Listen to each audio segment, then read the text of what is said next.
नयन पथगामी भवतु मे महावीर स्वामी नयन पथगामी भवतु मे। जय बोले विश्ववंदनीय भगवान महावीर स्वामी की, 2400 तीर्थंकर भगवानी की, 3 कम 9 करोड़ मुनि राजों की, द्वादशांगमयी जिनवाणी माता की, पर्वराज पर्यूषण पर्व की, उत्तम ब्रह्मचर्य धर्म की, श्रीमत जैन धर्म की।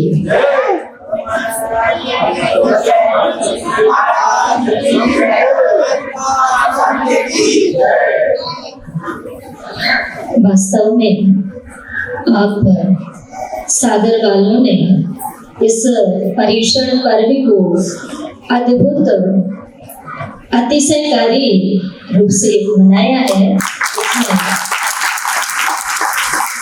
तो इसके लिए हम उन सभी भव्य जीवों के लिए जिनके सहयोग से आप सभी लोगों ने इस पर्वराज को इतना एक बहुत ही श्रेष्ठ रूप में जो पर्व की आराधना की, साधना की, उपासना की, तो सभी इसके मूल मुख्य आधार सर्वप्रथम श्रेय किसको जाता है? मंत्री जी को है? लेकिन हम कहेंगे मंत्री जी से पहले हमारी यारी का सुयोग नंदनी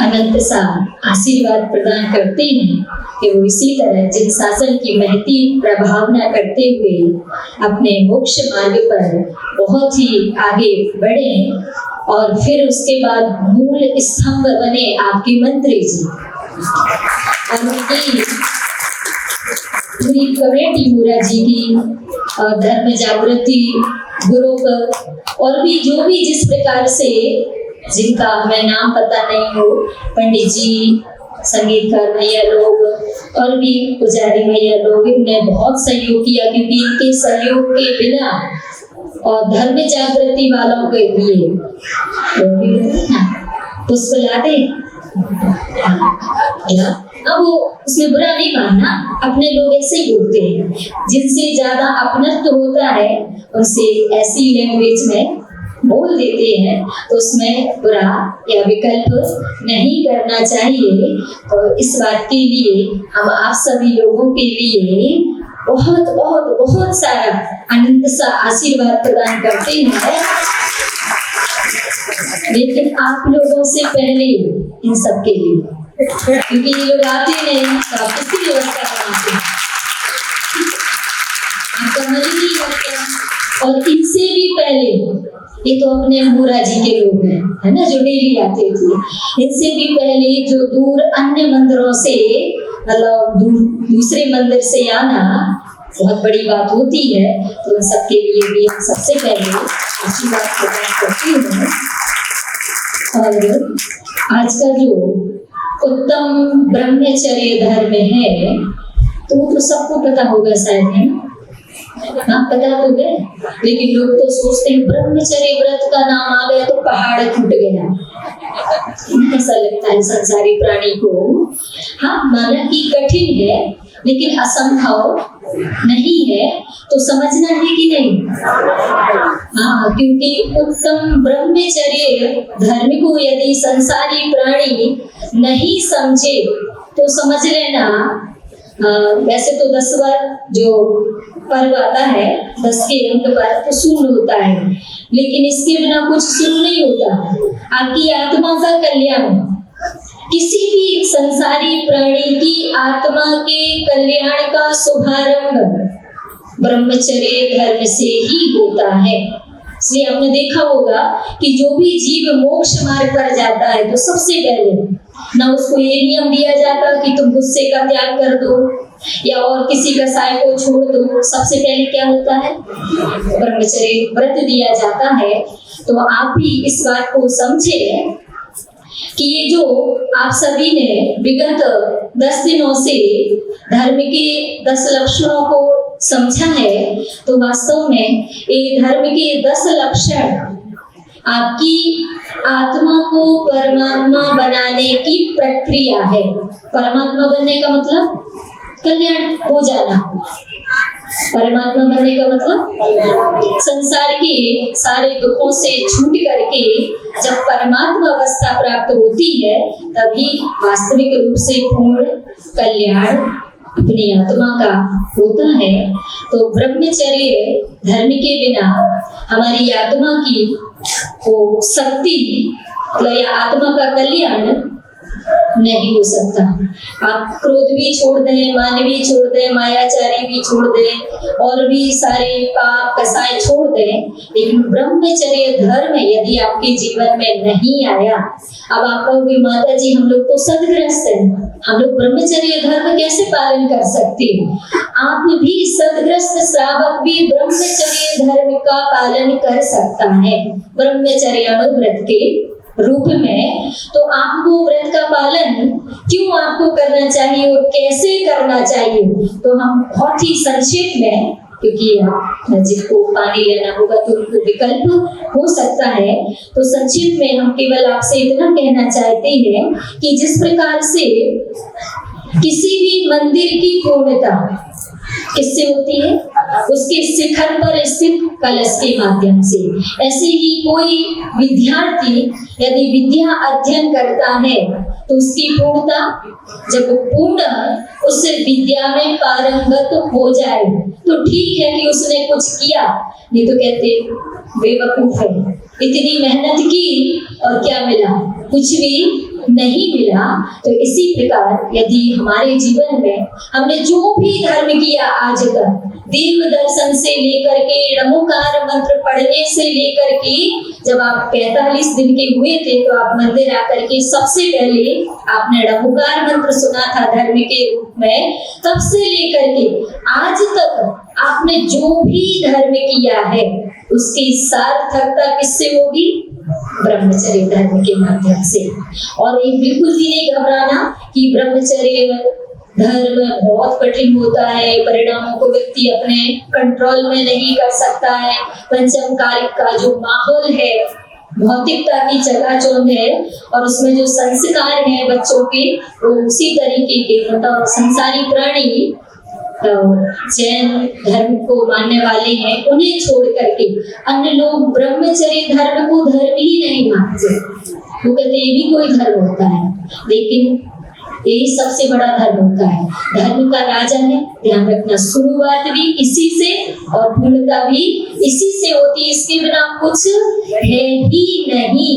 और इसका एक बहुत बड़ा कारण है और बहुत सारे कारण हैं, लेकिन मुख्य कारण हम आपको बता दें कि ब्रह्मचर्य धर्म के लिए हमारे आचार्यों ने, तीर्थंकर भगवंतों ने इतना महत्वपूर्ण क्यों बताया? क्योंकि ब्रह्मचर्य व्रत का जो व्यक्ति पालन नहीं करता है, ब्रह्म का सेवन करता है, तो कहते एक बार के ब्रह्म से, एक बार ब्रह्मचर्य व्रत टूटता है तो 9 लाख जीवों की हत्या होती है। किसकी? 9 लाख। सोचो ना, इतने सारे। इसलिए तीर्थंकर भगवान ने कहा कि यदि कल्याण करना है और किसी जीव की हत्या करोगे, कष्ट दोगे, दुख तकलीफ दोगे, आपका कल्याण, आपको सुख कैसे मिलेगा? किसी को तड़पा करके, किसी को तकलीफ दे करके कभी भी किसी को सुख शांति नहीं मिल सकती है।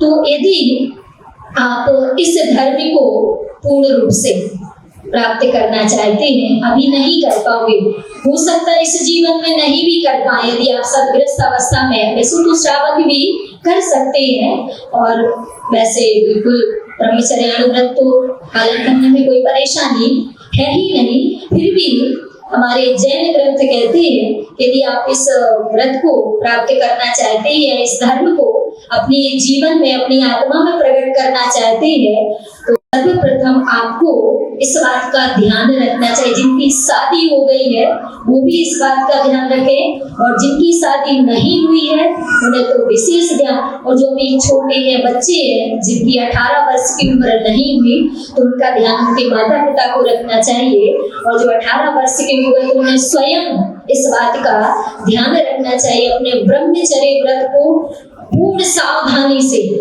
उसकी सुरक्षा करना चाहिए। तो शास्त्रों में लिखा है कि संसारी प्राणी को अविवाहित अवस्था में कभी भी विवाह से पूर्व अपना व्रत नहीं तोड़ना, चाहे कुछ भी हो जाए। एक बार को आपके परिणाम खराब हो जाए तो आप जल्दी शादी, बच्चों की यदि बच्चे ऐसी बात आपको पता, ध्यान रखना चाहिए अपने बच्चों का कि उनके परिणाम कैसे क्या हो रहे हैं, पूछ सकते हैं आपके बेटा शादी करने का मन तो नहीं है, लेकिन कभी किसी गलत बात में या गलत रास्ते का सहारा नहीं लेना, लेकिन शादी से पूर्व यदि ब्रह्मचर्य व्रत कोई तोड़ता है वो बड़े पाप का भागीदार, और यदि टूट गया तो फिर उसी व्यक्ति से शादी करना चाहिए। दूसरे से शादी जेंट्स पुरुष वर्ग तो कर सकते हैं, पर वो अविवाहित से, विवाह मतलब कुंवारी लड़की से, शादीशुदा से नहीं कर सकते हैं। और जिनकी शादी हो चुकी है तो उन्हें बिल्कुल दृढ़ प्रतिज्ञा करना चाहिए, परिणाम आपके कितने भी विचलित हो जाए चलेगा, कहते मन जाता तो जान दे, तू मत जाए शरीर उतरी धरी कमान से, कहा करे वो तीर। परिणाम होंगे खराब होंगे, भगवान से कान पकड़ के एक बार सॉरी बोलोगे तो सब क्षमा हो जाएगा, लेकिन कभी भी अनाचार नहीं करना। तो जिनकी शादी हो चुकी है उनको पर पुरुष और पर स्त्री सेवन का कभी भी सहारा नहीं लेना चाहिए। हमारी माता जी ने बताया था कि बिल्कुल ऐसा नहीं है, फिर भी यदि होता है तो अपने तत्व चिंतन के माध्यम से या किसी भी मंत्र आदि के माध्यम से आप अपने परिणामों को बहुत अच्छा विशुद्ध बना सकते हैं। और इसके लिए हम एक बात और अपनी तरफ से कहना चाहते हैं, यदि ब्रह्मचर्य धर्म में आपकी श्रद्धा नहीं होती है, अन्य लोगों की बात सुन करके आपको लगता है ये कोई धर्म है, ये कौन सा पाप है, तो हम आपसे कहना चाहते हैं, और आपके अंदर परिणामों में इतना साहस या श्रद्धा नहीं होती है, तो जो शापों के उदाहरण है बड़े आदर्शपूर्ण है, उन उदाहरणों को हमेशा स्मरण रखना कि आप साधु की तो अलग बात है, वो तो महाव्रत ब्रह्मचर्य महाव्रत का पालन करते हैं पूर्ण निर्दोष रूप से, लेकिन आप उन श्रापों को स्मरण करें कि जिन्होंने शादी के बाद भी उन्होंने नियम नहीं तोड़ा। नाम पता है? विजय सेठ और विजया रानी, कहानी तो सब जानते हैं ना, सुनना तो नहीं है, बहुत अच्छी कहानी है, हो सकता बच्चे नहीं जानते हो, लेकिन ये कहानी ऐसी कहानी, यदि उनका नाम भी आपको स्मरण आ जाएगा तो आपके अंदर लगेगा कि भगवान मैं कितना पागल मूर्ख और कैसा व्यक्ति हूँ कि विषय भोगों के पीछे मतलब कुछ भी लोक लाज मर्यादा सारी चीजें छोड़ करके मैं ऐसे कैसे निर्लज्ज हो करके ऐसी क्रिया अपने आप को आपकी आत्मा धिक्कारेगी। यदि आप उनका नाम भी स्मरण कर लेंगे तो हम बहुत ही संक्षेप में आपको पंक्तियों के माध्यम से वो विजय सेठ और विजया रानी की सेठानी की रानी नहीं, यद्यपि वो सेठ परिवार में जन्मे थे, सेठ सेठानी थे, लेकिन उनके पास राजा से भी ज्यादा संपन्नता थी। ऐसा नहीं कि कोई व्यक्ति असमर्थ है, कोई परिस्थिति उसकी खराब है इसलिए उसने ब्रह्मचर्य व्रत ले लिया, इसलिए वो ज्यादा धर्म करता है, लेकिन ऐसा नहीं है। जो व्यक्ति बहुत विशेष पुण्यात्मा, जिसके पास सब कुछ होता है, उसके बावजूद भी वो धर्म का कितनी निष्ठा से पालन कर सकता है, तब आपको पंक्तियों के माध्यम से सुना करके अपनी बात समाप्त करेंगे। तो जैसा कि आपने नाम सुन रखा है कि वो जो सेठ सेठानी थे जब वो विद्या मतलब बाल्यावस्था में थे और विद्या अध्ययन करने के लिए पहले के समय गुरुकुलों में विद्या अध्ययन होता था। वहां पर जब वो विद्या अध्ययन करते हैं तो अपने गुरु से विद्या अध्ययन पूर्ण होने के बाद गुरु से ब्रह्मचर्य व्रत जो विजय नाम का बालक था वो शुक्ल पक्ष जाते हैं, महीना होता उसमें 15 दिन का शुक्ल पक्ष होता है और 15 दिन का कृष्ण पक्ष। तो 15 दिन का शुक्ल पक्ष का ब्रह्मचर्य व्रत ले लेता है कि मैं अखंड ब्रह्मचर्य व्रत का वो पत्नी करने वाला उससे भी आगे की अपनी पत्नी से भी कोई बात ऐसी राग वाली बात शुक्ल पक्ष में नहीं करूंगा। शादी नहीं करने का नियम नहीं लिया, लेकिन शुक्ल पक्ष का अखंड ब्रह्मचर्य व्रत उस विजय बालक ने ले लिया। और जो विजया नाम की बालिका थी, दोनों का जन्म अलग अलग नगर में हुआ था, कोई किसी को जानता नहीं था, कोई परिचय नहीं था। और वो अपनी गुरुवाणी के यहाँ अध्ययन करती थी, हारिका माता जी के यहाँ। उन्होंने भी कृष्ण पक्ष का, तो 2 ही पक्ष होते महीने में, कृष्ण पक्ष शुक्ल पक्ष। तो कृष्ण पक्ष का ब्रह्मचर्य व्रत विजया ने ले लिया और विजय ने शुक्ल पक्ष का ले लिया। संयोग से दोनों का विवाह हो जाता है। तो अपने वो व्रत का कैसे पालन करते हैं तो सुनिए। विश्वास नहीं होगा शायद ऐसा भी कभी हुआ होगा, जिसने 9 दंपति बन करके भोगों को नहीं छुआ होगा। पर इसमें क्या अचरज करना, यह महावीर का भारत है। सदियों से होती रही यहाँ आध्यात्मवाद की आरत है बात बंधु उस युग की जब मनुज धर्म में अनुगामी था। एक कच्छ देश का अरहदास उन दिनों बहुत ही नामी था छोटा सा परिवार, किंतु वह अति वैभव का मालिक था। उसे पति पत्नी के एक मात्र बस विजय नाम का बालक था। वो अपने माता पिता की इकलौती संतान था, बहन नहीं थी, कोई भाई नहीं था। कुछ समय बाद जब वो पढ़ाई पूरी करके व्रत लेकर के वापस अपने घर पर आता है तो उसके बाद की बात आपको बताते हैं।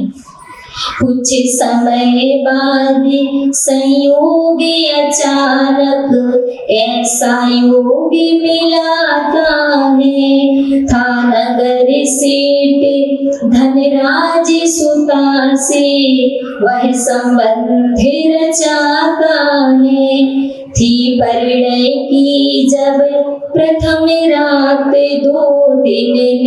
दो दिल ने खुशी सजोई थी। 16 श्रृंगार किए विजया मीठे सपनों में खोई थी। अब विजय देखिए किस विधि से यह मंगल रात बिताता है। कुछ और ना अर्थ लगा बैठे विजया का मन बहलाता है। विजया विवाह के पूर्व सुनो एक मुनिवर संग पधारा था। परिणय होने पर शुक्ल पक्ष में रहु ब्रह्मचर्य धारा था। उन्हें विषय भोग के चिर सुख की झांकूंगा उस दिन झांकी है। बस उसे पूर्ण होने में अब कुल 3 दिवस ही बाकी है। इतना सुनते ही सरस तभी वन सेज सुहागन कांपे उठी। विजया की आंखों के आगे 2 क्षण को धरती कांपे उठी। रुक गया पवन, झुक गया गगन, निस के तारे तब डोल उठे। इससे पहले कुछ विजय कहे, विजया के मुख से बोल उठे। हे नाथ 3 दिन ही अब क्या पूरा जीवन हो जाएगा। जब शुक्ल पक्ष होगा पूरा, लगे कृष्ण पक्ष तब आएगा। फिर नाथ आपके बाद शुरू हो जाएगी मंगलवारी है। क्योंकि मैंने भी कृष्ण पक्ष में यही प्रतिज्ञा धारी है। बालापन में यह पावन व्रत मैंने सद्गुरु से धारा था। पालूंगी कृष्ण पक्ष पूरा, मेरे मन का यह नारा था। स्तंभित सा रह गया विजय, किस्मत ने किया किनारा था। या जैसे किसी खिलाड़ी ने अब दाव आखिरी हारा था। फिर खिले कल्पनाओं के रुक सके न मन के रोके से। सदियों से जिन्हें संभाला था, ढा गए एक ही झोंके से। इस ओर भोग उस ओर नियम, दोनों की चोट करारी थी। दोनों के बीचों बीच परीक्षा, दोनों की अब जारी थी। तब मौन तोड़ विजया बोली, यह विनय न खाली जाने दे। कुल बन से बड़ी जिससे आगे, उस शुभ अवसर को आने दे।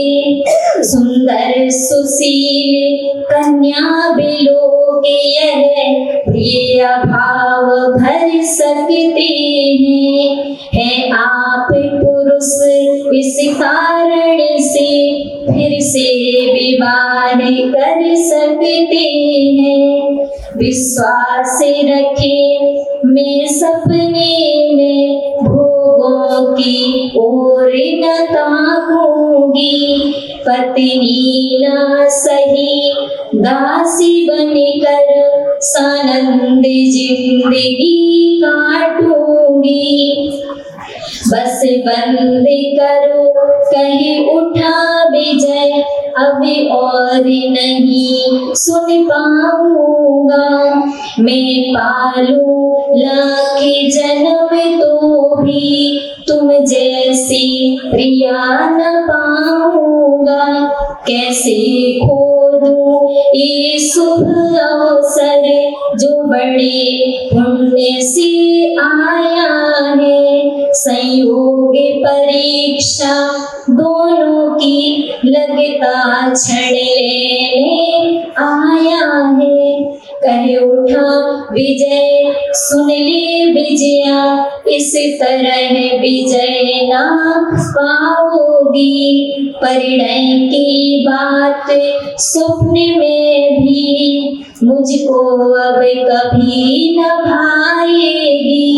यह बोले बोले करके बिजिया पहुँचाई तुमने पीड़ा है।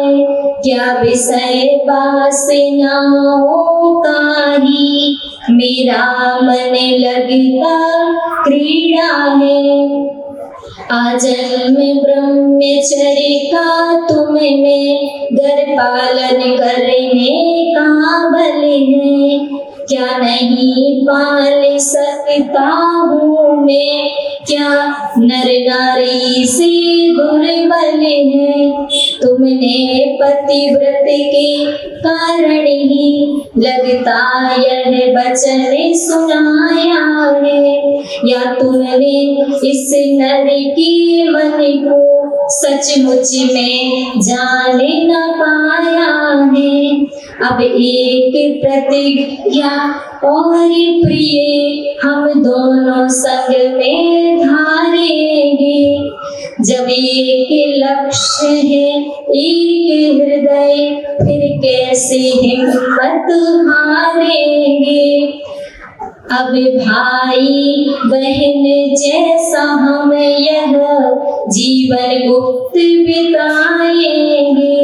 जिस दिन माँ पिता जान लेंगे, दोनों त्यागी हो जाएंगे। मेरे अच्छे देश के बीच में एक प्रसंग हुआ, उस कारण से उन्हें माता पिता को पता चला जो केवली भगवान होते हैं, सामान्य केवली, किसी श्रावक के यहाँ जीवाणी फैल गई, जीवाणी बिरछाने। तो उस श्रावक ने प्रायश्चित लेने के लिए भगवान के पास पहुंचा कि भगवान बिरछाने फैल गई, बहुत सारे जीवों की हिंसा हो गई, आप प्रायश्चित दे दें।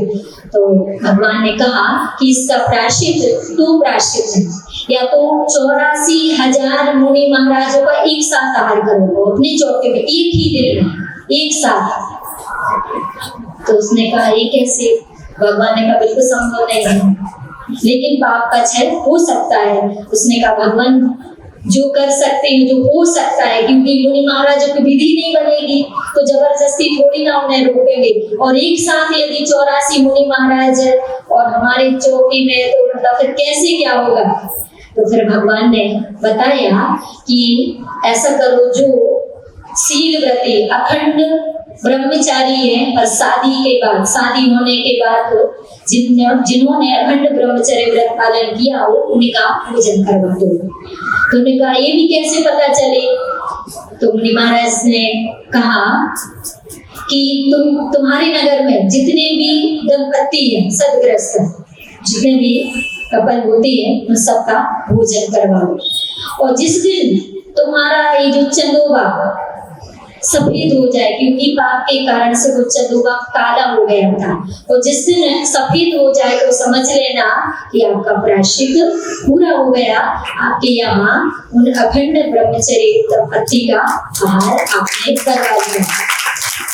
संयोग से सारे नगर के लोगों का निमंत्रण करके, और एक दिन इनके भोजन से, दोनों के भोजन से फूल काला चंदोबा ऐसा जगमगाने लगा, तो वो समझ गए कि ये तो जाकर के केवली भगवान की बात उनके माता पिता से बोल दी। तो केवली भगवान के पास उनके माता पिता जाते कि भगवान क्या ऐसा है, इसलिए क्या अभी तक कुलवंश कुछ भी नहीं हुआ, तो बच्चों ने ये बात क्यों छुपाई? तो भगवान इसके पास जाकर के वो पूछते हैं, मेरे कच्चे देश हो गई सेठ, आने का कारण बतलाया। केवल ज्ञानी का कहा हुआ ज्यों ही दंपति का यश गाया। माँ पिता सभी को था अचरज, जनता ने जय जयकार किया। तब विजय और विजया दोनों ने इस विधि से उद्धार किया। माँ पिता देखते रहे विजय ने, व्रत समता से धारे लिए। अंबर तज बने दिगंबर बे, फिर सिर के केस उखाड़ दिए। विजया जी बनी अर्जिका जी, चारों गति में जयकार हुई। इस तरह वासना की देखो, उस समय करारी हार हुई। इस तरह वासना की देखो, उस समय करारी हार हुई।